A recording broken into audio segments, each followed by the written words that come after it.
He does a Decanio volley is what I'm imagining there. No, not straight Kane. in top corner. No, Harry and Kane, it's the greatest goal we've ever seen. Harry Kane side foots a control volley with the instep of his left foot. He doesn't thrash at it like a Shearer or a Decanio might do. Sexually sumptuous, Nathan. It was up there with the greatest crosses I've ever seen in professional football. That's how good it was. It was technical perfection. If anybody can remember, I think, was it Peter Beardsley who lays the ball on for John Aldridge in that 88 semi-final against Nottingham Forest? It was Barnes, pardon me. It's basically clipped in from the side, and on the volley then Aldridge finishes it. It was like a longer version of that. Anyway, after this conversation, it'll literally be forgotten about forever because he didn't score. Llorente didn't score. Facts is facts is facts. Pochettino was on his knees, couldn't believe what he had just seen. Sticking with matters, Chelsea, their winger Victor Moses has completed a medical at Fenerbahce this evening ahead of a move to the Turkish giants, while Monaco have suspended manager Thierry Henry. Earlier, the former Arsenal striker said he banished too many players to name to the reserves of the Ligue 1 side, as he says they're looking after their reputations and not the interests of the side, who are struggling second from bottom in Ligue 1, having won just twice in the top flight since Henry was appointed in October when he signed a 3-year deal.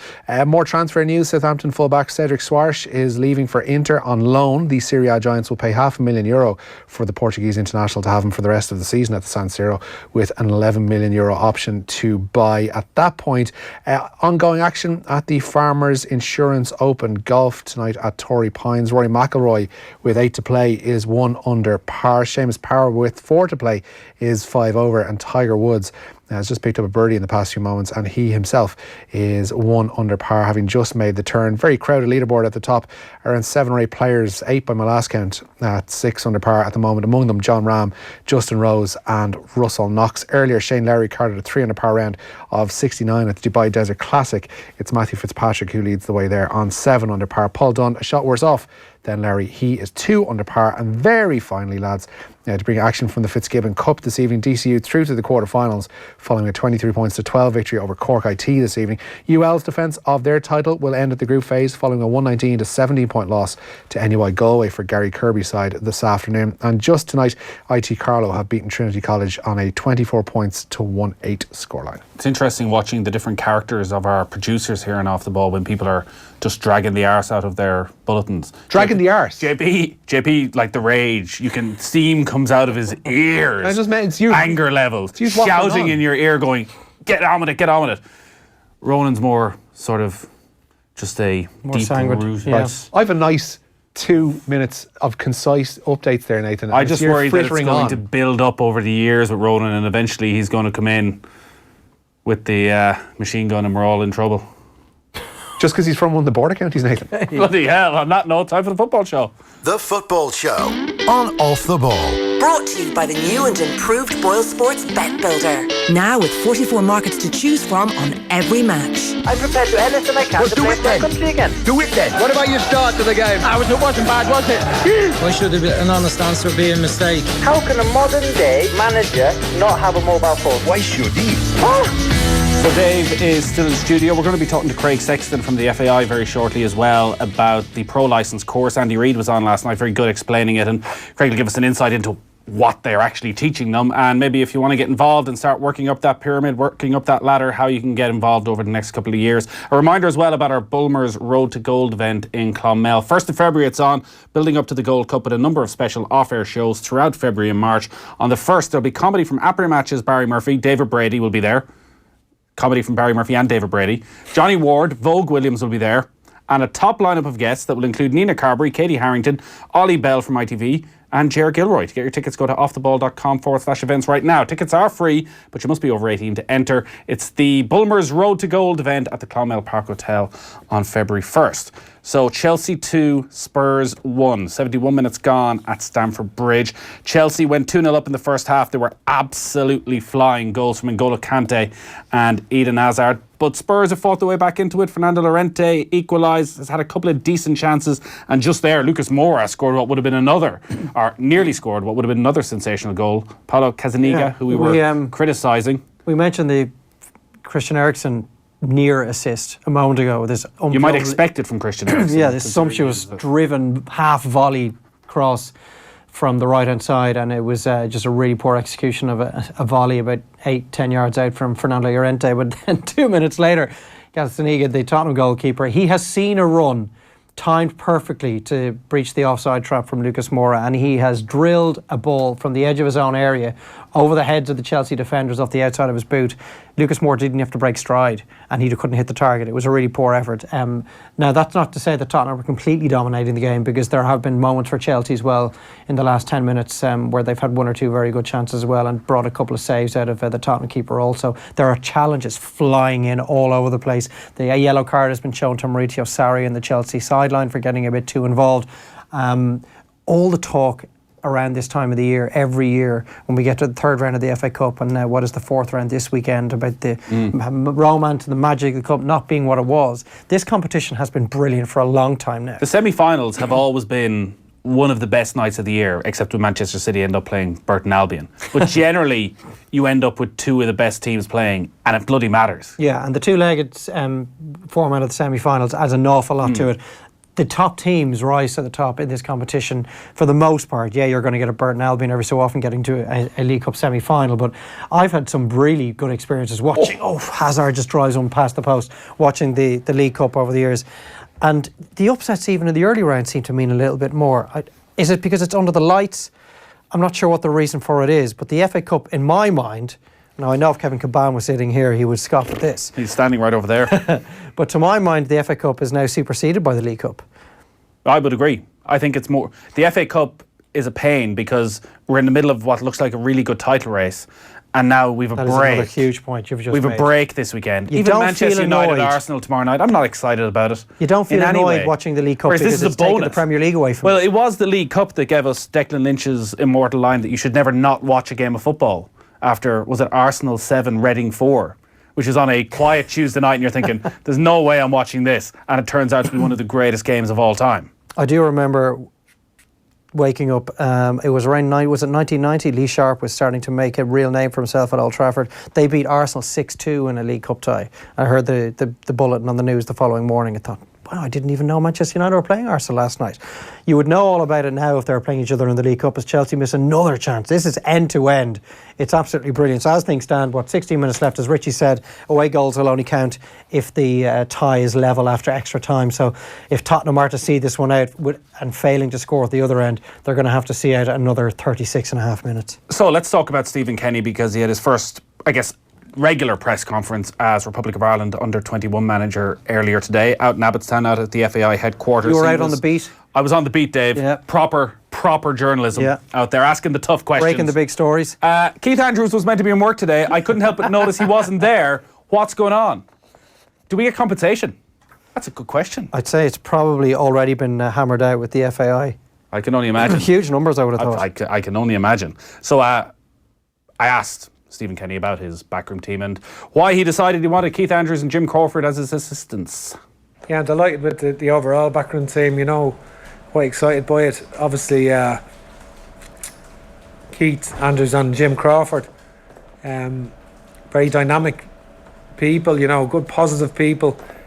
Jim, I've known Jim a while, and he's obviously had great experience with international coaching through the age groups, and been the manager in the 18 team in the last couple of years. And Keith has been obviously coaching as well with MK Dons, and also with the under 17 and 18 international teams, and someone that has an awful lot to offer. I feel both of them have a lot to offer, and we will need that throughout the campaign. Of course, minimum of 4 games in Toulon over 14 days, so you need 2 coaches with you in that, for that period for sure. And over the campaign we'll be busy. Dan Connor, by all accounts, did a very good job in the last campaign with as goalkeeping coach, and obviously he played in the league here with Drogheda and Waterford, and he's working well at Wigan at the moment. So Damien Doyle is someone that I met over the last couple of years, and he's recently moved back to Ireland, and I was aware of that, and he's worked for 18 years in England with good clubs, and he's very professional.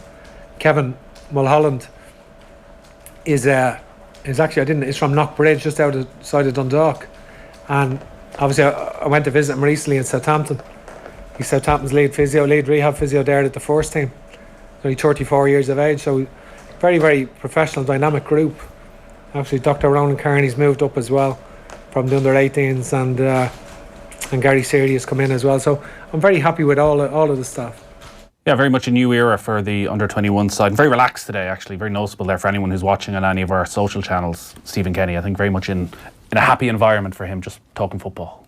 Yeah, he did look like he was comfortable in the position he's taken up. He's had a couple of weeks, or certainly well longer than that, to kind of think about what his first press conference as a manager who's actually selected a squad was going to be like. And it's a free pass, really. I think a lot of people will be happy with the theory behind the makeup of the squad. Like, there are 21 players based on this island, and 19 from the League of Ireland, 2 from the North, and they have nothing to lose. No one's going to expect anything from them here. If you get 5 or 6 players that you can keep an eye on over the next year, I'd say you'd be very happy with that. I did ask Stephen Kenny at the end of that press conference as well about what's going to happen come August 2020 when, come hell or high water, he will be the Republic of Ireland senior team manager, as to whether or not this management group is going to move with him, or whether perhaps Keith Andrews and Jim Crawford move up and become the under-21 managers. He says, listen, I'm not going to be in charge of appointing the next under-21 manager, and he's not really thinking about it right now. But he is going to be in charge of appointing his backroom staff for the senior team. So right now he's certainly not committing to anything. Obviously Robbie Keane is there as the assistant manager right now with McCarthy, and may also have plans for 18 months' time in that role. Yeah, but you would hope that when it comes to the point where Stephen Kenny is putting his backroom team together for the senior setup, that he's not being influenced in any way, that Stephen gets to make all of these calls himself, and that something that is maybe a hangover of a previous regime isn't going to intervene too much on what his thoughts are. Yeah, absolutely. And there's plenty of time, and we will talk about that over the next 18 months. So obviously a lot of the talk was about results and what's he going to be judged on, and the various criteria. Is it style of play? Is it how we get on in the few qualifiers? The Toulon tournament, which they're going to play this summer in France. He was making a point, and maybe part of it was playing down expectations, was about the lack of first team football for under 21 players at the moment. No, I've been taking in a lot of matches. Obviously, I've spoken to a couple of managers. Even this week, it was great on the pro license, just to see obviously the Dutch, the Netherlands assistant manager and first team coach were there. It was great. It was great to meet them and to see how they work and so forth. And but I've obviously been talking to a few people, and met a few people, but my remit now is to try and get up to speed with the players at the moment, because at the moment there's very few players playing in any first team. In one way that feels quite remarkable, but then it's not. How many young players are playing Premier League football right now? Like, that's why Declan Rice is so exceptional, that the 20s playing week in, week out. Trent Alexander-Arnold. But there's probably a handful of them.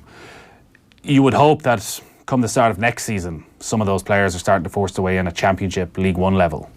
Because it makes his job very difficult. I was asking him that about under 23 level. The likes of Ryan Nolan, Conor Masterson, who playing at very big clubs but aren't playing much football. That it's very hard to compare those guys with players who are playing reserve football, who are playing first division football here in Ireland. It's hard to know what a player's ability is right now when they don't play competitive games. I guess the only way for him to find that out is to pick them. I think he's going to. This is maybe a one-off in terms of the makeup of it being an entirely domestic-based squad. Oh, absolutely, it is. He is obviously going to get the qualifier against Luxembourg. It'll be whatever his main squad is. He will get the opportunity to maybe put together a squad that is a blend of domestic-based players, 2 or 3 players who are maybe getting some game time in the lower leagues over in England and Scotland, and then a handful of players that are playing for their under-23 clubs, teams at their clubs, whatever level that may be, at Premier League Academy level, for example. So he's going to get to find that out. He'll see firsthand what it is like to measure these guys against each other. He's a guy that, like Troy Parrott, for example, who's scoring some goals for the Tottenham under-23s and is getting a little bit of a taste of what it's like to be in and around the first team squad on match day. How does he compare to a guy that's going to have maybe played 15, 16 League of Ireland games by the time that tournament rolls around and is getting regular, hard, grizzled first-team football and knows exactly what it takes to win in a big game? one of the reasons there was such excitement about Stephen Kenny getting involved was because of the style of football that Dundalk played with, and also the way he spoke about Irish football and Irish footballers, and that technically we weren't what we had seen over the past 12, 18 months under Martin O'Neill, that we should expect more. So he spoke about that and the inferiority complex that might be there in Irish football at the moment. Well, I think, first of all, we've got to know, we can't rule anything out. Obviously, we're playing to win games. We don't have an inferiority complex. We'll certainly be trying to win all the games that we can. I'm only getting to grips with the players, getting to know them now. Been at various under 23 games in England over the last few weeks, and just getting a picture of who's available. And there's a sort of wider remit. There's the opportunity to go and play qualifiers, and try and build a team for the championships. But there's also the wider remit of players developing and getting an opportunity to try and become full internationals in the future. Yeah, so that was Stephen Kenny. I think there is inferiority complex. I think the last two managers, we've had 10 years of managers telling our players, both privately, I would imagine, but certainly publicly, telling the football supporters of Ireland that we don't have technically gifted players. We don't have the ability to get the ball down and play. As Trapattoni was one to tell us so often, we don't have Leo Messi in our team. That, I think, is a major thing for Stephen Kenny, because it's been very obvious that Irish teams have gone out over the last few years against supposedly inferior opposition and not felt that they had the capacity to play the ball and play the game in a certain way. Stephen Kenny has a lot of work to do. Mick McCarthy, who has that immediate job with the players we're talking about now, has that job in front of him. No one wants to see Ireland play under Mick McCarthy the way they've played for the last 10 years. And it's going to take an awful lot to change the mindset of some of our best players to a situation where they're actually happy to make a mistake and happy to give the ball away if it is in them trying to play the game in a certain way. And that's a difficult thing. That's where the cutthroat nature of international football comes in. When we're playing Georgia on that Tuesday night in March in the first home qualifier, Jeff Hendrick gets the ball. Does he try something? And what if it doesn't come off? Does the crowd politely applause and say, yeah, we're trying something different? Or do they get on his back? I don't know. I think a lot of that is down to the approach that Mick McCarthy takes outwardly to the build-up to those games. I think if Mick McCarthy does what some managers have in the past, Pep Guardiola is one manager that openly does it. If there's a mistake of that type made in this game, it's all on me. I am telling the players to play in a certain way. I'm telling the goalkeeper to find his fullbacks and centre halves. If this goes wrong, it's on me. I've given them license to do it. I want my players to try things, and if that means they're going to make a mistake, that is absolutely fine.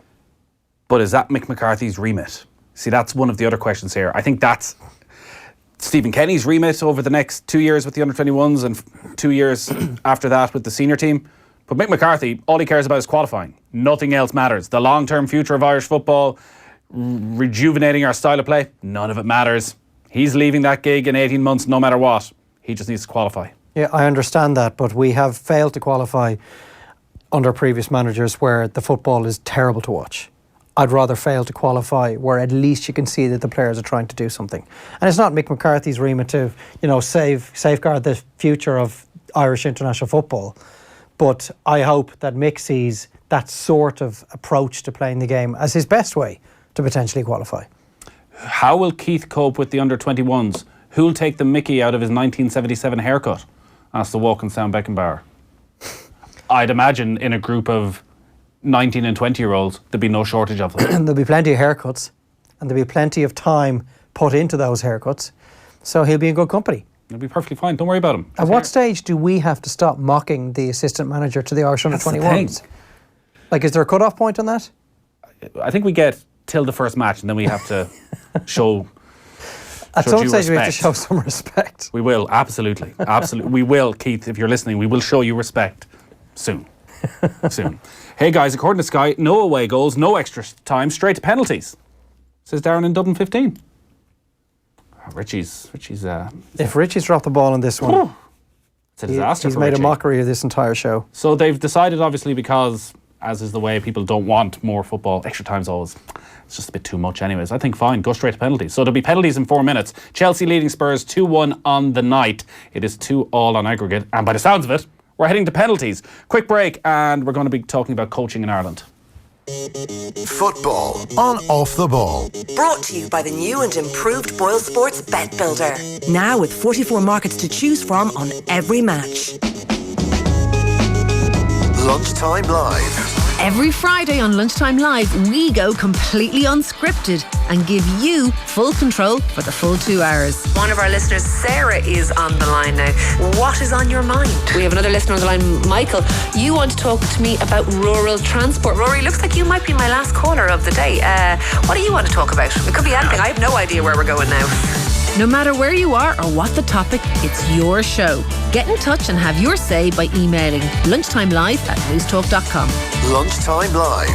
And unscripted. With Ciara Kelly. Thanks to Video Doc. This and every Friday from midday. On News Talk. At Dromoland Castle, there's no escaping the fact that you're walking in the footsteps of kings. So why not start 2019 with a royal experience of your own and join us for a very special stay? In January and February, you can enjoy a 5-star experience at Ireland's most impressive address from just €252 per room per couple. This offer includes bed and breakfast for 2, complimentary upgrade, an exclusive treat on arrival, and a daily estate experience for 2. Book today at dromoland.ie. Time to own the Audi you've always wanted.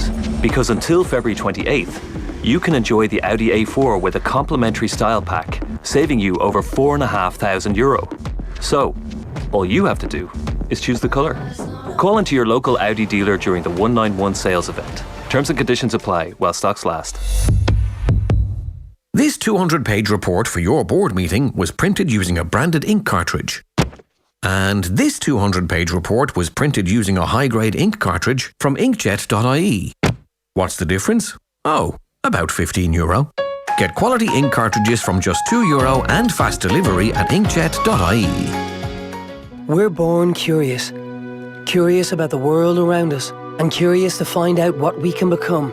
We ask questions and seek answers, constantly challenging ourselves to think bigger, go further, learn more.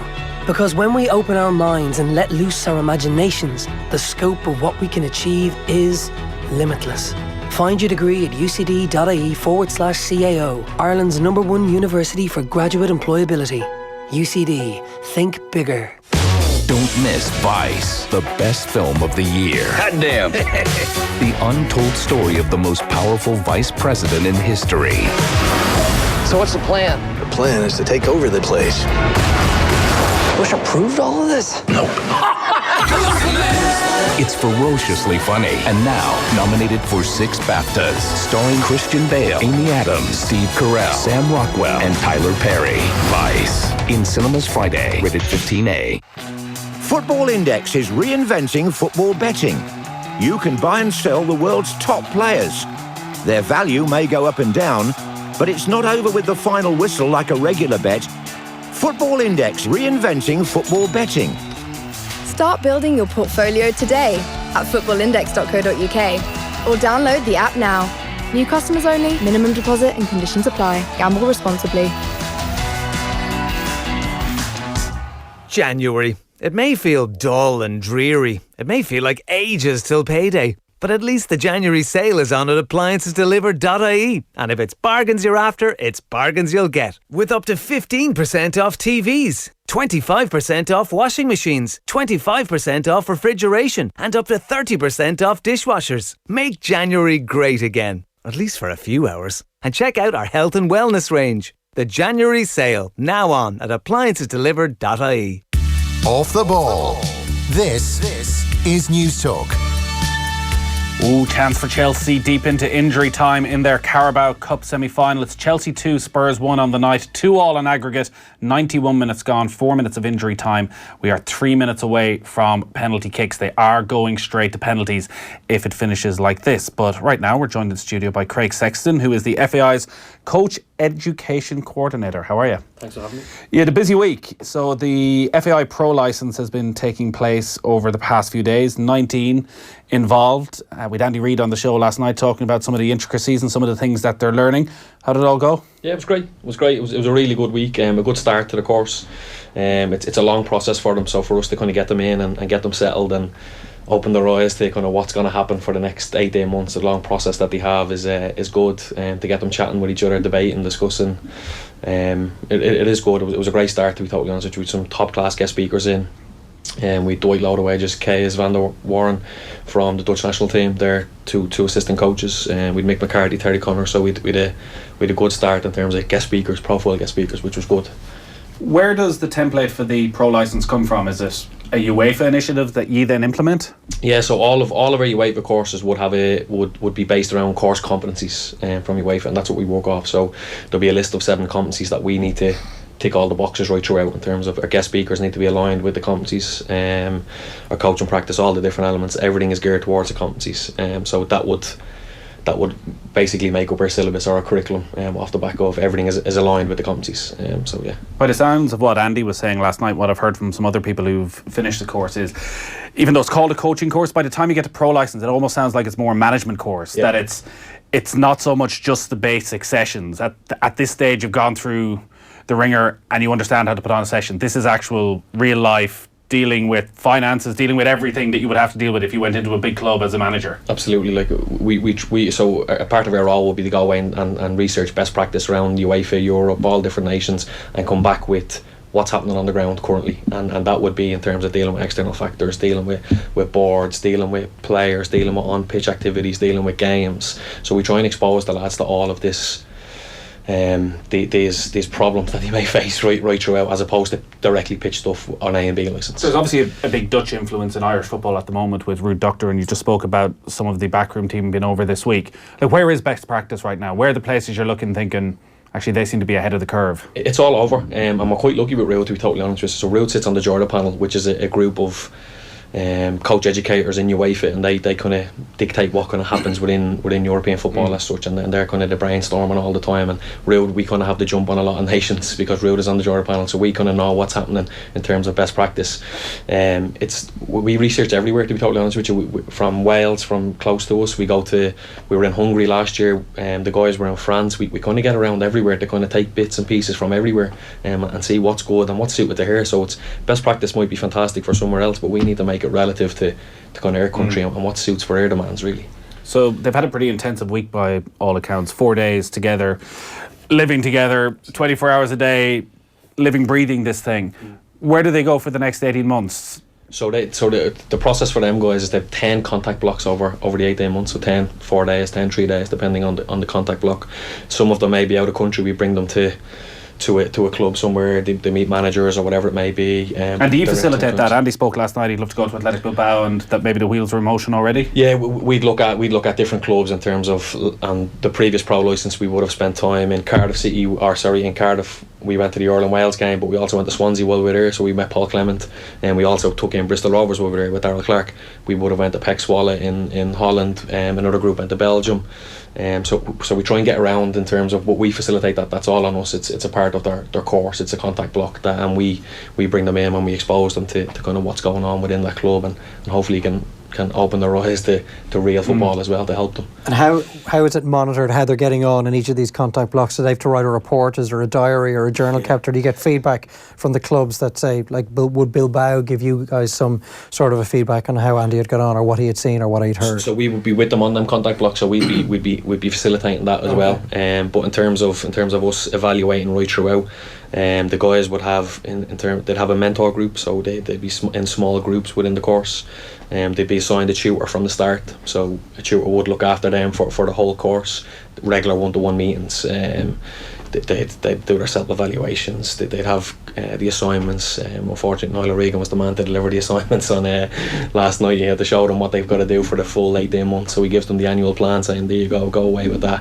A bit of a grim reaper job, but he was the unfortunate. And are they taken aback as this sort of news is delivered to them? Do they have an expectation that this is the sort of paperwork that's going to be required to be completed in the months to come? Yes, some would and some wouldn't.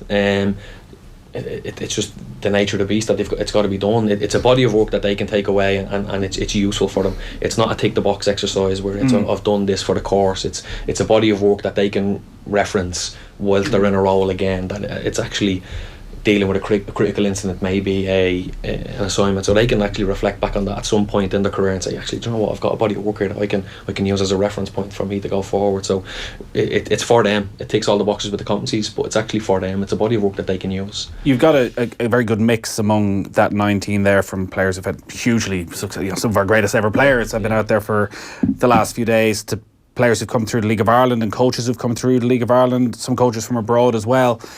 So they've all different backgrounds, a GA background in Jim McGuinness's case. It's not ticking boxes. Does everybody pass? When you look back on the 5-6 previous courses you've done, have there been people who actually it's just been too much for? Yeah, look, we last pro licence we started with 16 and we finished with 14. Okay. A couple didn't finish the course. Keith being one, he deferred his course due to his work commitments and things like that. It's not a tick the box, absolutely not. So you've got to kind of meet your competencies right throughout the end of the course. So you enter at a level through the application process, all that kind of stuff. You enter at a level of competency and you've got to exit at a level of competency. And if you haven't met the competencies, the tutors will work with you. It's not a thing of it's a cut and dry. You fail the course, you're not getting through. We're there to help everybody, and that's at every level of our courses, from B licence, A licence. We're there to help people and to get them across the line as best we can, but they've got to reach a minimum level of competency. I guess it's this strange one as well, in that Jim McGuinness is now in charge of Charlotte Independence over in America. He is a first team manager. He's got a year. Is his result of the pro license course dependent on how he gets on as manager of his club?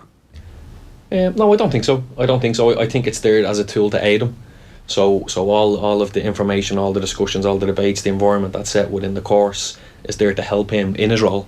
That should be an evolving process. So as the pro licence kind of evolves for him, I think his role should evolve as well, because it's kind of lined up together. Even his pre-season starts in February.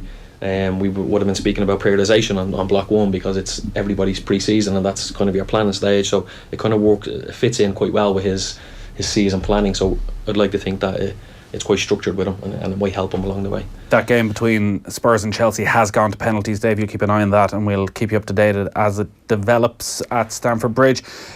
So this comes down from UEFA. You implemented. How much room is there for individual thought in all this? Because it strikes me, even talking about Jim McGuinness, very different character to some of those other people there.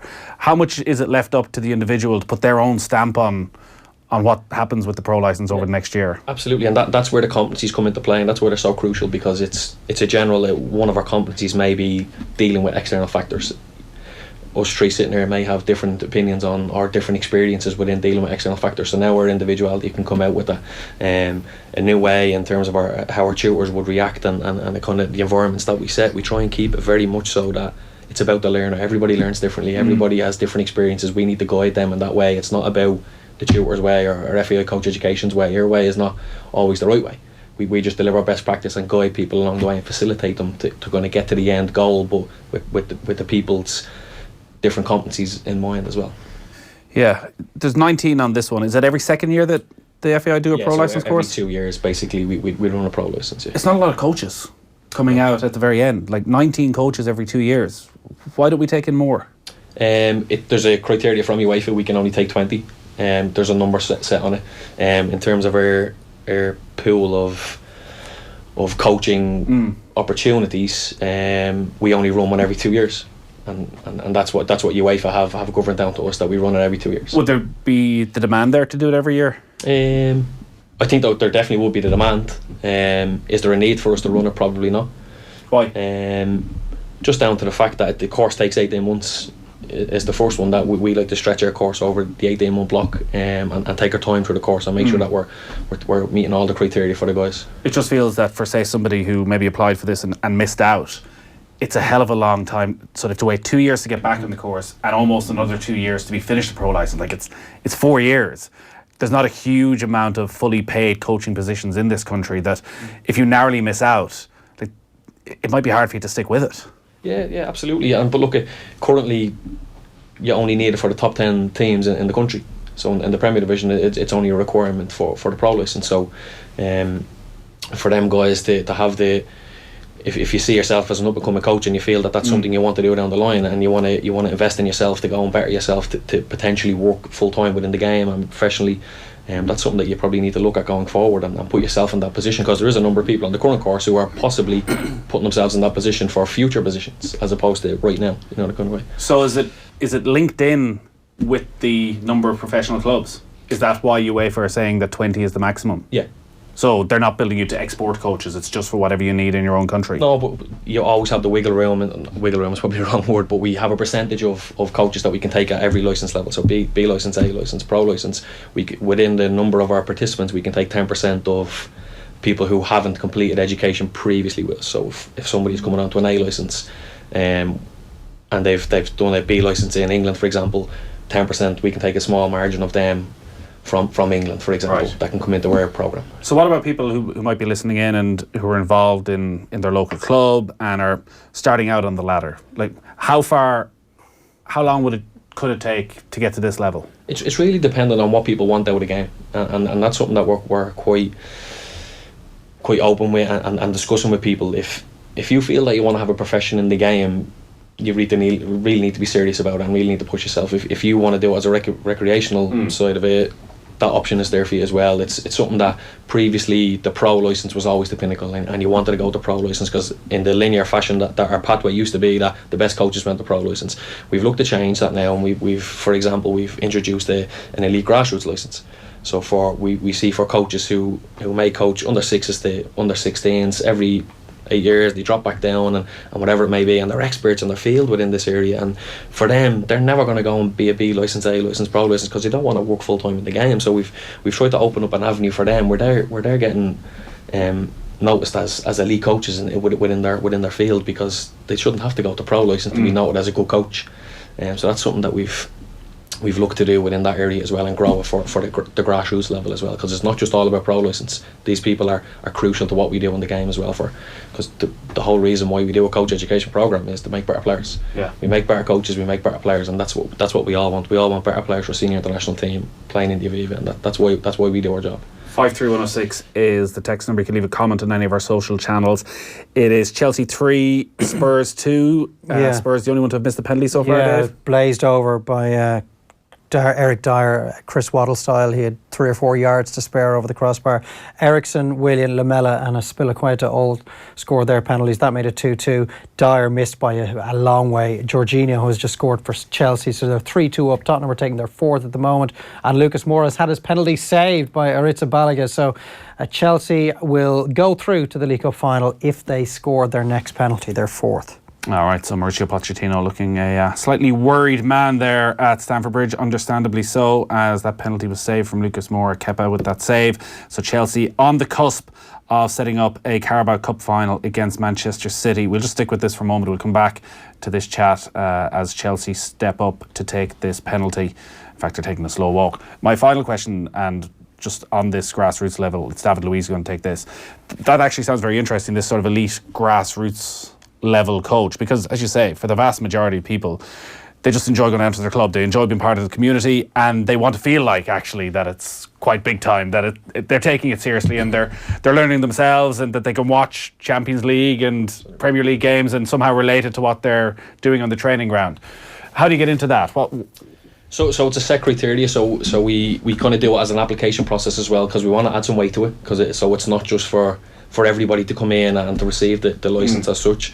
So it's 100 hours worth of coach education. So if you've gone and invested in yourself and want to make yourself better, that opens the door. 5 years coaching experience as well as another criteria. So it's an application process. It's not as strict as some of our B's and A licence may be, but we do have an application process, and then they come in and they do 2 weekend courses. So it's Friday, Saturday, Sunday. They come back in a couple of months later, some assignments in between. What are you teaching them?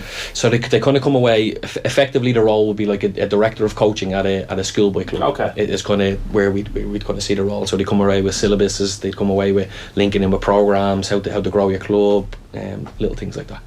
All right, good stuff. Craig, thanks a lot for coming in, and Phil and said, I'm sure we'll talk about this a lot more down the line. We'll be hearing from all the lads who were on the pro licence over the last few weeks. Plenty. We'll be getting a full review out of Keith Andrews. Now we can review him in every different way. It gets very complicated from here on in, I think. Chelsea are through to the Carabao Cup final. David Luiz. Yeah, well taken penalty, drilled it into the corner. Gazzaniga went the right way, but got nowhere near it. Tottenham go out in the semis again. Losers is what you said, Dave. Not for the first time you're putting words in my mouth on the show. Losers. I may well have to rethink my next appearance here. Perennial losers was your words a little bit earlier on. Mauricio Pochettino looks thoroughly fed up right now. It's Chelsea against Manchester City in the Carabao Cup final. We'll take a quick break. Off the ball on News Talk. Football Index is reinventing football betting. You can buy and sell the world's top players. Their value may go up and down, but it's not over with the final whistle like a regular bet. Football Index reinventing football betting. Start building your portfolio today at footballindex.co.uk or download the app now. New customers only, minimum deposit and conditions apply. Gamble responsibly. Whether you're doing dry January, not dry January, or even just doing a bit of drying, this weekend at your local Londis, we've got you covered. There's Lion's Original Blend tea bags, 160 box, just $3.99. Vina Montana Sauvignon Blanc, only $8.99. And Persil Non-Bio Capsules 38 wash, better than half price, only $5.49. At Londis, we know what locals want, because we're local, like you. Offers available in participating Londis stores from January 24th to 27th or while stocks last. Please drink responsibly. That's the sound of time running out. Running out on your chance to save at the Harvey Norman Big Sale. With last chance savings on home appliances ending soon. Get the Bosch 8kg heat pump dryer for just €549, saving you €100. Or get the Neff Slide and Hide Pyrolytic Single Oven for just €879, saving you €190. The Harvey Norman Big Sale. In store and online. Must end soon. Go! The all-new Dacia Duster is more rugged, robust and even better looking. And from €149 per month, it's got the perfect figure too. It's the sort of car you'd swipe right on. The sort of car you'd do the dirt with. And by that I mean take it for a drive. Off-road. Light your fire for the all-new Dacia Duster. Visit your local Dacia dealer today. Finance is made under a hire purchase agreement. Terms and conditions apply. Deposit required subject to lending criteria. See dacia.ie. Kira's a big fan of the radiator in biology class, especially when she's frozen half to death after cycling to school. Because at Energia we power thousands of classrooms, we're the power behind Kira's regular defrosting. And because we also power all of Ireland's streetlights, we're the power behind keeping her safe when she cycles back home. And don't worry, Kira, we power the radiators there too. Energia, the power behind your power. Logically, you know Cube kitchens are expertly designed and fitted. Practically, you know they've got all the clever storage ideas you could wish for. Reassuringly, you know Cube have over 50 years experience, but that's not why you want one. Cube kitchens just look so overwhelmingly, irresistibly amazing. See our full kitchen wardrobe and furniture range including Caligaris in Dublin and Cork, or online at cubekitchens.ie, or call to arrange a free consultation. Be kitchen proud with Cube. Off the ball. This is News Talk. Oh, we're almost done. Chelsea celebrating. They'll be taking selfies in the dressing room next, Dave, for reaching what? Carabao Cup final? Come on. Come back to me when you win something. Okay. No. Pour water on their achievement. Hot water, cold water. Does this mean that Maurizio Sarri got it right in laying into his players? Well, they definitely played well tonight. Although Tottenham also had energy, there was a bit of fight about them. Yeah, there really was. I mean, they rushed down to the gates, went up 2-0 pretty quickly, and they're better players. Got the goals, and they should have finished it off before the penalty shootout. A perfect delivery in the eyes of Olivier Giroud. Just what he would like to be sent in from a wide channel, and he just completely fluffed his header, didn't get anything near enough on it. And Maurizio Sarri just collapsed to the turf on the sideline. Couldn't believe what he had seen. So they probably deserve to go through overall. Tottenham minus 3 or 4 of their best players did pretty well. But did all right. I'll tell you, it's a good Thursday night, Dave. It's what, 5 to 10? And there's a lot more sport to come. Going to go home, sit on the couch. Tiger Woods at Torrey Pines. Yeah. Boom. Despite having, not quite a newborn, but not a million miles away from having a newborn at home, will there not be a sleepless night ahead? Nah, she'll be fine. She'll be in bed by the time I get home. She'll wake up at 8 o'clock tomorrow morning. Happy days for everybody. This is more the type of... This is Dadcast discussed on the Dadcast. Which is also available now. Like Golf Weekly and the Dadcast keep you going for the weekend. Yes, what more do you want? It's pretty much my life. Donny, don't turn on Off the Ball in its live form. Just listen to the podcast. OTB AM will be live tomorrow morning, as always, 7:45 on our social platforms and at offtheball.com. Adrian and Owen will be in studio. We'll be back on the radio tomorrow night, where we'll bring you the best of tonight's Dublin Racing Festival show at the Sugar Club. We didn't even have to mention it. Apparently there was great stuff going on at the Sugar Club. Bob Williams wasn't there, but she'll be in Clonmel. Was David Brady there? I don't even think David Brady was there either. But that was brilliant stuff. Ger was joined by an all-star lineup. Will there not be a sleepless night ahead? Nah, she'll be fine. She'll be in bed by the time I get home. She'll wake up at 8 o'clock tomorrow morning. Happy days for everybody. This is more the type of... This is Dadcast discussed on the Dadcast. Which is also available now. Like Golf Weekly and the Dadcast keep you going for the weekend. What more do you want? It's pretty much my life. Donny, don't turn on Off the Ball in its live form. Just listen to the podcast. OTB AM will be live tomorrow morning, as always, 7:45 on our social platforms and at offtheball.com. Adrian and Owen will be in studio. We'll be back on the radio tomorrow night, where we'll bring you the best of tonight's Dublin Racing Festival show at the Sugar Club. We didn't even have to mention it. Apparently there was great stuff going on at the Sugar Club. Bob Williams wasn't there, but she'll be in Clonmel. Was David Brady there? I don't even think David Brady was there either. But that was brilliant stuff. Ger was joined by an all-star lineup. Nicky English, Davy Russell, Rachel Blackmore, Patrick Mullins and Kevin Kilban. So that's coming up tomorrow night from 7 o'clock, so be sure to tune in for that. Tom Dunn is back on your radio, and he's up next. Dave, my thanks to you. Thank you. We'll talk to you tomorrow.